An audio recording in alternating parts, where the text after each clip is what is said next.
ചൂടാറിയ പാനിൽ നിന്നും ഈ ഒരു വാഴയില പൊതി ഒരു പ്ലേറ്റിലോട്ട് മാറ്റുമ്പോൾ അതിൽ നിന്നും വരുന്നൊരു മണമുണ്ട്. എൻ്റെ പൊന്നെ സാറേ, ചുറ്റുമുള്ളതൊന്നും കാണാൻ പറ്റില്ല എന്ന് കേട്ടിട്ടില്ലേ? അതേ സെയിം ഫീലാട്ടോ. ഫുഡിൻ്റെ കാര്യത്തിൽ നോ കോംപ്രമൈസ്. ഒറ്റയ്ക്ക് ഇത് മുഴുവനായിട്ട് കഴിച്ച് തീർത്താലോ എന്ന് വരെ തോന്നിപ്പോകട്ടോ. അതിന് ഇച്ചിരി ഗ്രേവി കൂടെ കഴിച്ചാൽ ആഹാ സ്വർഗം. ഞാനിത് എന്നതാ പറയുന്നതല്ലേ നിങ്ങൾ ചിന്തിക്കുന്നേ? വായോ പറഞ്ഞുതരാം. ഇന്നിവിടെ ചെറിയ ചാളയാട്ടോ മേടിച്ചത്. അപ്പോൾ സാധാരണ ചെറിയ ചാള മേടിക്കാൻ നേരത്തെ ഞങ്ങളിവിടെ ഫ്രൈ ചെയ്യാട്ടോ ചെയ്യുന്നത്. ഇന്ന് ഒന്ന് മാറ്റി പിടിക്കാൻ വിചാരിച്ചു കേട്ടോ. എന്നതാ നമ്മുടെ ചാള പൊള്ളിച്ചതേ. എന്നാൽ പിന്നെ നമുക്ക് തുടങ്ങിയാലോ? ആദ്യം തന്നെ ഒരു ചെറിയ മിക്സിയിലെ ജാർ എടുത്തിട്ട് അതിൽ ചെറിയ ഉള്ളിയും വെളുത്തുള്ളിയും പച്ചക്കുരുമുളകും 2-3 കാന്താരിയും കൂടി ചേർത്ത് നന്നായിട്ടൊന്ന് അടിച്ചെടുക്കാം കേട്ടോ. കറിവേപ്പില ചേർക്കാനും മറക്കണ്ട. ഇതൊന്ന് നന്നായിട്ടൊന്ന് പേസ്റ്റ് ചെയ്തെടുക്കാവേ. അതിനുശേഷം നമുക്ക് വേണ്ടത് നമ്മൾ മെയിനായിട്ടുള്ള ചാളക്കുട്ടന്മാരാട്ടോ.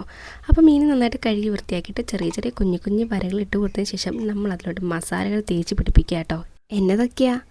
കുറച്ച് മഞ്ഞൾപ്പൊടിയും കുറച്ച് മുളക് പൊടിയും പിന്നെ നമ്മൾ നേരത്തെ പേസ്റ്റ് ചെയ്ത് വെച്ചിട്ടില്ലേ, ആ ഒരു അരപ്പും കൂടെ ചേർത്തിട്ട് നന്നായിട്ടൊന്ന് മിക്സ് ചെയ്ത് കൊടുക്കുക കേട്ടോ. ആവശ്യത്തിന് ഉപ്പും കൂടെ ചേർത്ത് കൊടുക്കുക. ഉപ്പ് കൂടാണ്ട് സൂക്ഷിക്കണേ. ഉപ്പ് കൂടിയാൽ ഉണക്കമീൻ തിന്നുന്ന പോലെ ഇരിക്കും. Come back to the point. അതിനുശേഷം നമുക്ക് വേണ്ടത് ഒരു പാൻ എടുത്ത് നന്നായിട്ടൊന്ന് എണ്ണ ചൂടാക്കുക കേട്ടോ. ഞാനിപ്പോൾ ഇവിടെ ഇരുമ്പ് ചട്ടിയാട്ടോ എടുത്തേക്കുന്നത്. നിങ്ങൾ സാധാരണ ഏത് പാനാണോ ഫ്രൈ ചെയ്യാൻ എടുക്കുന്നത് അത് നിങ്ങൾക്ക് ഉപയോഗിക്കാം കേട്ടോ. ഞാനിപ്പോൾ ഇരുമ്പ് ചട്ടിയാട്ടോ എടുത്തേക്കുന്നത്.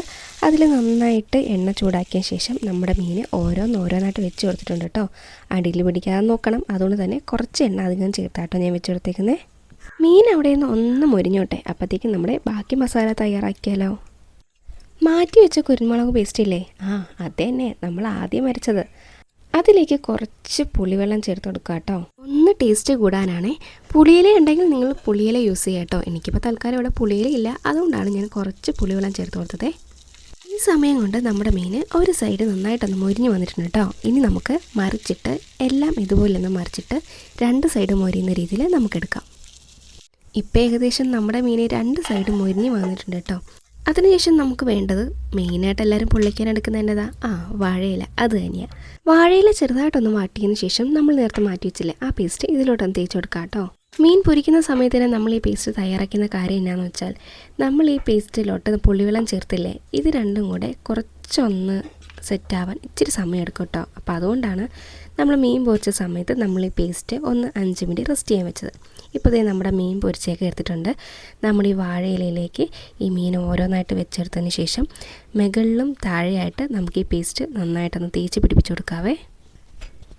മസാല മീനിലോട്ട് നന്നായിട്ടൊന്ന് സെറ്റായി വരണം. അപ്പോൾ ആ രീതിക്ക് നന്നായിട്ട് മസാല മീനിൽ ഫുള്ളും കവർ ചെയ്തിട്ടൊന്ന് തേച്ച് കൊടുക്കണം കേട്ടോ. അതിനുശേഷം നമുക്ക് ഈ വാഴയില 4ആയിട്ട് മടക്കിയതിന് ശേഷം ചെറിയ നൂല് കൊണ്ട് കെട്ടിക്കൊടുക്കാവേ. നിങ്ങളുടെ കയ്യിൽ വാഴയില നാരുണ്ടെങ്കിൽ അത് യൂസ് ചെയ്യാം കേട്ടോ. എൻ്റെ തൽക്കാലം അതില്ല, അതുകൊണ്ടാട്ടോ ഞാൻ ഇത് വെച്ച് അഡ്ജസ്റ്റ് ചെയ്തേ. ശേഷം നമ്മളിതൊന്ന് മൂടി വെച്ച് വേവിക്കുക കേട്ടോ. 2 സൈഡ് നല്ല രീതിയിൽ മൊരിഞ്ഞ് വരുന്നത് പോലെ നമ്മളൊന്ന് മൂടി വെച്ച് വേവിക്കുക. ഒരു സൈഡ് നന്നായിട്ടൊന്ന് പൊള്ളി വരുമ്പോഴത്തേക്കും നമുക്ക് അപ്പുറത്തെ സൈഡിലോട്ട് മറിച്ചിട്ട് കൊടുക്കാം കേട്ടോ. 2 സൈഡും നന്നായിട്ടൊന്ന് പൊള്ളി വരുമ്പോൾ നമുക്കിതൊന്ന് മാറ്റി വെക്കാവേ. പാൻ ഒന്ന് ചൂടാകുമ്പോഴത്തേക്കും നമുക്ക് അതിൽ നിന്നും മറ്റൊരു പ്ലേറ്റിലോട്ട് മാറ്റി വെക്കാവുന്നതാണ്.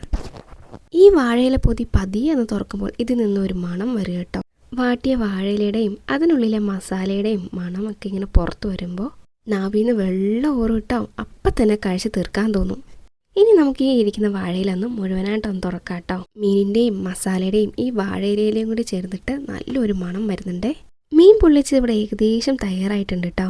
മീനും മസാലയൊക്കെ നന്നായിട്ടൊന്ന് വെന്ത് വന്നിട്ടുണ്ട്. നമ്മൾ മീൻ നന്നായിട്ടൊന്ന് മുരിച്ച് ചേർത്തത് കൊണ്ട് തന്നെ അധികം സമയം എടുക്കേണ്ടി വന്നില്ല. ഇപ്പോൾ ഇതേ നമ്മുടെ അടിപൊളി മീൻ പൊള്ളിച്ച് ഇവിടെ തയ്യാറായിട്ടുണ്ട്. അപ്പം നാടൻ ഫുഡ് ഇഷ്ടമുള്ളവർക്കൊക്കെ എന്തായാലും ഇഷ്ടപ്പെടും കേട്ടോ. അപ്പോൾ അടുത്ത പ്രാവശ്യം മീൻ മേടിക്കുമ്പോൾ ഇത് ട്രൈ ചെയ്യാൻ മറക്കണ്ട കേട്ടോ. അപ്പോൾ മറ്റൊരു വീഡിയോ ആയിട്ട് നമുക്ക് പിന്നെ കാണാം. പിന്നെ ലൈക്ക് ചെയ്യാൻ മറക്കണ്ട കേട്ടോ. നിങ്ങൾക്ക് ഇഷ്ടപ്പെട്ടെങ്കിൽ സബ്സ്ക്രൈബും ചെയ്തേക്കണം കേട്ടോ. അപ്പോൾ എല്ലാവർക്കും ബായ്.